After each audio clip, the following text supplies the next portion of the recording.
గలతీ పత్రిక 5వ అధ్యాయం 10. మీరెంత మాత్రమును వేరుగా ఆలోచించకండి. ప్రభువునందు మిమ్మల్ని గూర్చి నేను రూఢిగా నమ్ముచున్నాను. మిమ్మను కలవరపెట్టుచున్నవాడు అంటే విశ్వాసులను, భక్తిపరులైనటువంటి వారిని రెచ్చగొట్టే విధానంతో పొంచి ఉన్న శత్రువులను మీరు స్మెల్ చేయాలి. ఈవేళ ఇతను చెప్పిన మాటలు వింటారు, రేపు మరొక అతను మరో విధంగా చెప్తే అదే వింటారు. ఎందుకంటే వీళ్ళు చంచల మనస్కులు, అంటే ఏదైనా వింటారు, ఎక్కడికైనా పోతారు. స్థిరులు కాదు, అస్థిరులు. ఈ మాటలు వింటే ప్రజలు పాడైపోతారు మీరు అనుకోవటం రైటే, కానీ మీ మాటలు విని మీ దగ్గరకు వచ్చి మీ మాటలకు భిన్నంగా మరొకడు మాట్లాడుతుంటే ఆ మాటల వైపు వెళ్ళిపోతున్నవాడు మీతో ఉంటాడని మీరు ఎలా నమ్మగలుగుతున్నారు? అది నా పిల్లలందరూ ముందు గ్రహించండి. అపోస్తల కార్యాలు 15వ అధ్యాయం 24వ.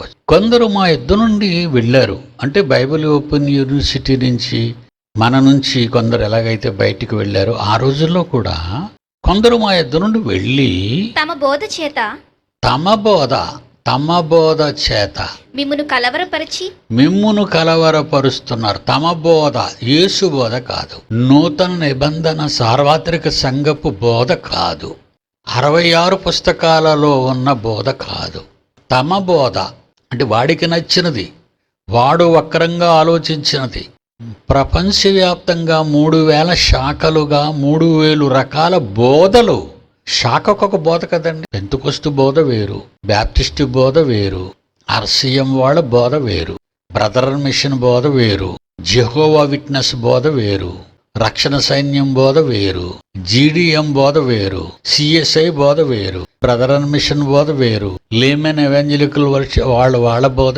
అంటే 3000 మొక్కలుగా అయిపోయి బైబిల్లో ఉన్న బోధను అన్ని వేల బోధలుగా వాళ్ళ జ్ఞానం చెప్పుని తిప్పేసుకున్నారు. ఈ బోధలు ఎందుకు పుట్టుకొస్తాయి?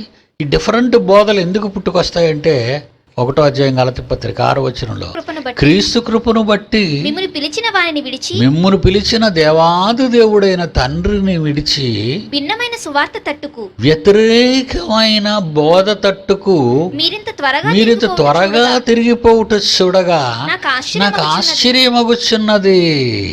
మిమ్మల్ని దేవుని నుండి ఎవరు విడదీయకూడదని కాపాడడం కోసం, భద్రత కోసం నేను ఈ మాటలు మీకు చెప్తున్నాను.